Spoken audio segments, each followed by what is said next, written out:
সবাই কেমন আছেন? আশা করি সবাই ভালো আছেন। কমেন্টে অবশ্যই জানাবেন আপনাদের মোবাইলে কি সমস্যা হচ্ছে। আজ আমি আপনাদের দেখাব সব সমস্যার একটা সহজ সমাধান।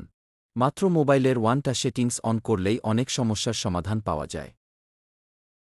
তাহলে দেরি না করে চলুন শুরু করি। প্রথমে আপনার মোবাইলের সেটিংসে যান। সেখান থেকে খুঁজে নিন অ্যাবাউট ফোন অপশনটি, এতে ট্যাপ করুন। এখন এখানে খুঁজে পাবেন ওস ভার্সন। ওস ভার্সনের ওপর 7 বা ট্যাপ করুন। এভাবে ট্যাপ করলেই আপনার ডেভেলপার অপশনস অন হয়ে যাবে। এখন প্রশ্ন হল, ডেভেলপার অপশনস অন হয়েছে কিনা সেটা বুঝবেন কিভাবে? এর জন্য আবার সেটিংসে ফিরে যান। তারপর অ্যাডিশনাল সেটিংসে ঢুকুন। এখানে দেখবেন ডেভেলপার অপশনস অপশনটি চলে এসেছে। এতেই বুঝবেন আপনার ডেভেলপার অপশনস অন হয়ে গেছে।